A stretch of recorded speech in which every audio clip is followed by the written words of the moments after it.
Today, the committee will examine the Trump administration's Navigable Waters Protection Rule, defining waters of the United States under the Clean Water Act.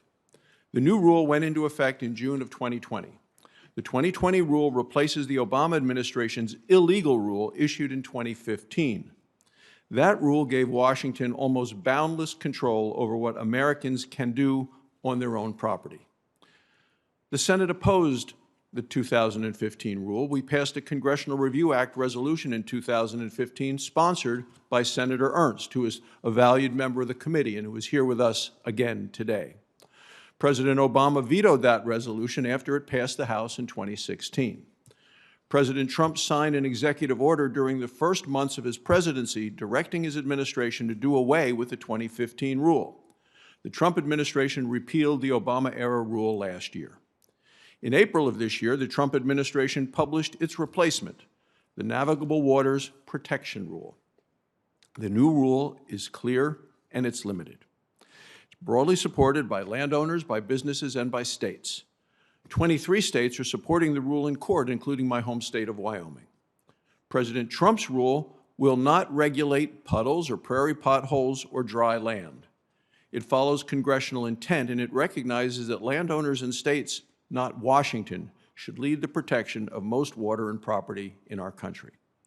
Washington should have a limited role grounded in interstate commerce. Federal regulations, which are overly broad, can actually discourage innovative practices to protect our land and water.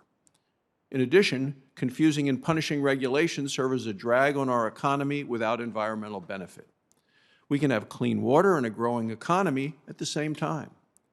The Trump administration also worked to ensure that its agencies collaborated on the new rule. This contrasts sharply with how the Obama administration operated. In 2017, our committee held a hearing on the old waters of the U.S. rule.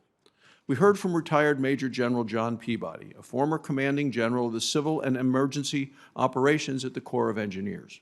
He testified that the Obama administration's rule wasn't based on the Army Corps' expertise and experience. In fact, he said the Army Corps was shut out of the process of writing the final rule and the support documents. The Army Corps is the agency that performs the inspections that identify what water is federally regulated. If the rule wasn't based on the Army Corps' experience, that means it has no technical basis. It was a blatant government power grab by Washington's unelected bureaucrats. By contrast, the Trump administration has shown a collaborative approach in developing the Navigable Waters Protection Rule. Together, the Environmental Protection Agency and the Army Corps of Engineers developed a simplified, clear definition of waters of the U.S.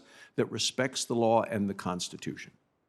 The Trump administration's replacement rule restores balance between the states and Washington. The new waters of the U.S. rule avoids needless duplication that provides no additional environmental benefit. I applaud the administration for its recognition that clear rules also require consistent application. Now that the new rule is out, EPA and the Army Corps are working on fostering consistent application of the rule. The administration has already issued documents and tools to guide implementation in key areas.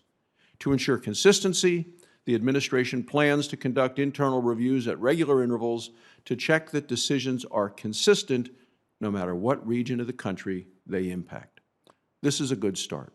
The Navigable Waters Protection Rule is a great example of Washington listening to the people to develop clear rules that result in clean water. I'll now turn to Ranking Member Carper for his opening statement.